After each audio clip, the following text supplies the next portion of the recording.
Hello, 12th biology RBC में आज हम अध्याय 32 मानव में निषेचन शुरू करने जा रहे हैं। सबसे पहले इसके मुख्य टॉपिक देखें तो इसमें पहला टॉपिक परिभाषाएं, फिर इसके निषेचन के प्रकार, फिर निषेचन के पद और लास्ट में निषेचन का महत्व। अच्छा, इससे संबंधित जो परिभाषाएं देखें तो पहली है वीर्य सेचन।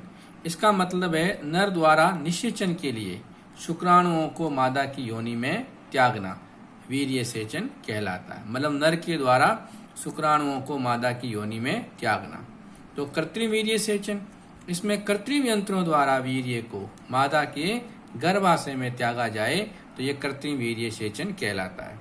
अगली परिभाषा निषेचन या युग्मक सलयन। इसका मतलब शुक्राणु और अंडाणु का सलयन, यानी नर युग्मक और मादा युग्मक का सलयन ही युग्मक सलयन या निषेचन कहलाता है। केंद्रक सलयन, इसमें नर प्राग केंद्रक मतलब शुक्राणु का केंद्रक, मतलब शुक्राणु के केंद्रक को नर प्राग केंद्रक कहते हैं, और मादा प्राग केंद्रक मतलब अंडाणु का केंद्रक।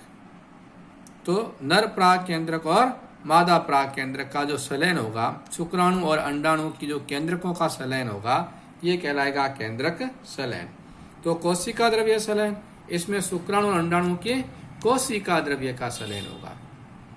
अगला उभय मिश्रण, इसमें शुक्राणु और अंडाणु के गुणसूत्रों का सलयन होता है।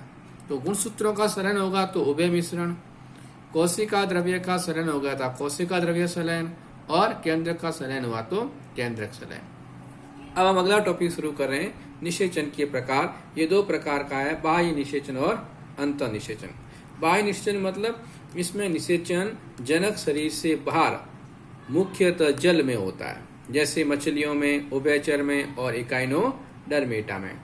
अंतः निषेचन में क्या होगा, इसमें निषेचन जनक शरीर विशेषकर मादा के शरीर के अंदर होता है, जैसे पक्षी और स्तनधारी। स्तनधारी मनुष्य आता है, और मनुष्य में निषेचन, ध्यान रखना, फैलोपियन नली का अंडवाहिनी में संपन्न होता है। अब अगला टॉपिक पढ़ते हैं अपन, निषेचन के पद। निषेचन के आप 4 पद देख रहे हैं। पहले पद में शुक्राणु है वो अंडाणु तक पहुंचेगा, फिर दूसरे पद में शुक्राणु है वो अंडाणु में प्रवेश करेगा, फिर तीसरे चरण में वल्कुटी अभिक्रिया होगी, और चौथे चरण में नर और मादा प्राग केंद्रकों का सलयन होगा। तो हम पहला पद शुरू कर रहे हैं, शुक्राणु का अंडाणु तक पहुंचना। एक डायग्राम आप देख रहे हैं जो मादा जनन तंत्र का है, क्योंकि मानव में निषेचन मादा जनन तंत्र की ये जो फैलोपियन नलिका है इसमें होता है। यहाँ जो अंडा बनता है, ये अंडा अंडाशय से अंडवाहिनी में आ जाता है, और जब नर मैथुन करता है तो वीर्य यानी शुक्राणु को योनि में त्याग देता है। लगभग 40 करोड़ शुक्राणु एक बार में त्यागे जाते हैं, लेकिन इसमें से अधिकांश शुक्राणु योनि के अम्लीय माध्यम और ये जो योनि की एपिथेलियम कोशिकाएं होती है उसके भक्षणों क्रिया कारण नष्ट हो जाते हैं। तो कुछ शुक्राणु गर्भाशय में पहुंचते हैं, इसमें से भी कुछ शुक्राणु गर्भाशय की दीवार से टकराकर नष्ट हो जाते हैं। अच्छा, ध्यान रखना, अब गर्भाशय क्रमाकुंचन गति भी करता है, जिससे कारण शुक्राणु गति मिलती है, और कुछ शुक्राणु फैलोपियन नलिका में आते हैं। ऐसा कहा माना जाता है कि जो योनि में 40 करोड़ शुक्राणु त्यागे गए थे, उसमें से मात्र 100 शुक्राणु ही फैलोपियन नलिका में पहुंचते हैं।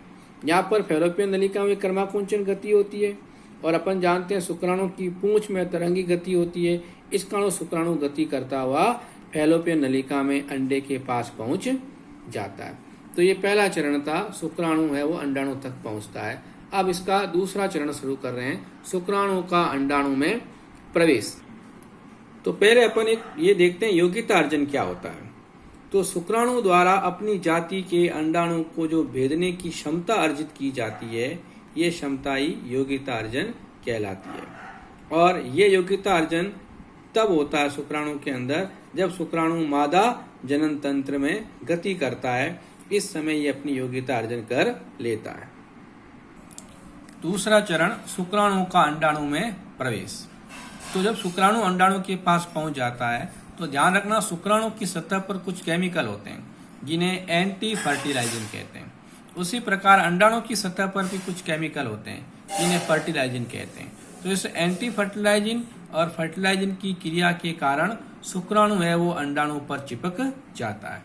अब शुक्राणु का एक्रोसोम, जिसे हिंदी में अग्रपिंड भी कहते हैं, ये फट जाता है। और इसमें भरा हाइल्यूरोनिडेज नामक एंजाइम बाहर आता है। अच्छा, ये अंडे का जो बाहर का आवरण है जिसे हम कहते हैं कोरोना रेडिएटा, ये पुट्टक कोशिकाओं का बना है और इन पुट्टक कोशिकाओं के मध्य हाइल्यूरोनिक अम्ल होता है जो इन पुट्टक कोशिकाओं को आपस में चिपकाए रखता है। तो ये जो हाइल्यूरोनिडेज है ये इस कोरोना रेडिएटा की जो हाइल्यूरोनिक अम्ल था उसको गला देता है, जिसके कारण ये पुट्टक कोशिकाएं एक दूसरे से अलग हो जाती है और कोरोना रेडिएटा गल जाता है। अच्छा, अब जो एक्रोसोम के अंदर एक्रोसिन था, एक्रोसेमिन था, ये जोना पेलुसिडा, ये जो दूसरा अंदर का आवरण है, इसको भी गला देता है और ये दोनों आवरण गल जाते हैं तो शुक्राणु अंडाणु में चला जाता है। ये दूसरा चरण था शुक्राणु का अंडाणु में प्रवेश। अब तीसरा चरण शुरू करते हैं वलकूट क्रिया। तो इसमें क्या होता है कि जब ये शुक्राणु अंडाणु में पहुंच रहा होता है उस समय अंडे के अंदर कुछ वलकूट कणिकाएं होती है। ये वाकई में गोल्जी काय की बनी होती है।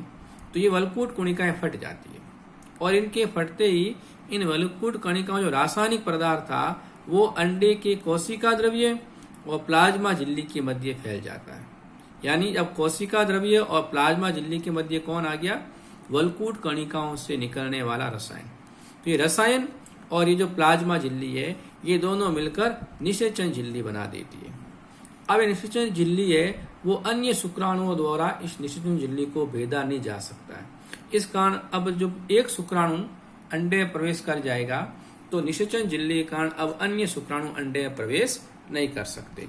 याद रखना, मानव में निषेचन झिल्ली नहीं बनती है, बल्कि मानव में जो जेनो पेलुसिडा है ये कठोर हो जाती है, जिसके कारण अब अन्य शुक्राणु अंडाणु में प्रवेश नहीं कर सकते हैं। शुक्राणु जब अंडाणु में प्रवेश करता है तो अंडाणु में कुछ परिवर्तन भी होते हैं। देखो कौन कौन से, जैसे अंडे की सतह पर निषेचन शंकु बन जाता है, यानी गुबार बन जाता है जिसे निषेचन शंकु कहते हैं। जो विटलाइन झिल्ली है, प्लाज्मा झिल्ली है, ये निषेचन झिल्ली में बदल जाती है। अच्छा, कोशिका द्रव्य है अंडे का, उसकी गति बढ़ जाती है। अंडे की प्लाज्मा झिल्ली की पारगम्यता बढ़ जाती है। अंडे में प्रोटीन संश्लेषण की दर बढ़ जाती है। अंडे में समसूत्री विभाजन प्रारंभ हो जाते हैं। अब इसका चौथा चरण है प्राक केंद्रकों का सलयन। तो देखिए, जब ये अंडा है ये अंडे का मादा प्राक केंद्रक है और ये शुक्राणु से आया नर प्राक केंद्रक और ये समीपस्थ तारक केंद्रक। यानी जब शुक्राणु के अंडे को भेदता है तो नर प्राक केंद्रक आगे होता है, समीपस्थ तारक केंद्रक पीछे होता है। अब ये दोनों 180 डिग्री घूम जाते हैं, जिसके कारण समीपस्थ तारक केंद्रक आगे आ जाता है और नर प्राक केंद्रक पीछे चला जाता है और ये तारक केंद्रक इस अंडे में समसूत्री विभाजन यानी वितलन शुरू कर देता है। अच्छा, अब देखिए इसके बाद क्या होता है कि जो नर प्राक केंद्रक है वो मादा प्राक केंद्र की ओर गति करता है, यानी शुक्राणु का केंद्रक अंडे के केंद्र की ओर गति करता है। ये अंडे का केंद्रक है और ये शुक्राणु केंद्रक है। इसको शुक्राणु भेदन पथ कहते हैं। जब शुक्राणु भेदन पथ होता है तो उस समय जो मादा प्राक केंद्रक है वो वहां पहुंच जाता है जहां निषेचन होना। जैसे मान लेते हैं यहाँ निषेचन होना है तो ये मादा प्राक केंद्र इस तरफ गति करेगा। इस क्रिया को निषेचन पथ कहते हैं। तो अभी जो नर प्राक केंद्र इस तरह गति कर रहा था, अब वो जो नर प्राक केंद्रक है वो भी क्या करेगा, अब वापस निषेचन स्थल की ओर गति करेगा और इस क्रिया को मैथुन पथ कहते हैं। तो अब यहाँ पर नर प्राक केंद्र भी आ जाता है और मादा प्राक केंद्र भी आ जाता है और इस प्रकार नर और मादा प्राक केंद्र का सलयन होने से निषेचन क्रिया संपन्न हो जाती है। तो एक डायग्राम है जो निषेचन क्रिया को दर्शा रहा है। ये खूब सारे शुक्राणु हैं। ये कोई एक शुक्राणु है जिसने जोना पेलुसिडा और कोरोना रेडिएटा को गलाकर अंडे के अंदर प्रवेश करना शुरू कर दिया है। अच्छा, अब हम पढ़ते हैं अगला टॉपिक, निषेचन का महत्व। तो देखो, पहला है इसमें अंडे में परिपक्वता आती है। दूसरा, युग्मनज बन जाता है और ये युग्मनज ही फिर समसूत्री विभाजन करके नया जीव बनाएगा। अच्छा, और नर और मादा गुणसूत्रों का सलयन हो जाता है और इस प्रकार युग्मनज में वापस गुणसूत्रों की संख्या 2n, क्योंकि अंडे में n थी, शुक्राणु में n थी और वापस युग्मनज में 2n हो जाती है। अच्छा, अंडे में उपापचय क्रिया की दृष्टि सक्रिय हो जाता है और नर और मादा जनकों के संयोजन से संतति में भिन्नता आती है, क्योंकि शुक्राणु के द्वारा नर के लक्षण और अंडाणु के द्वारा मादा के लक्षण संतान में पहुंच जाते हैं।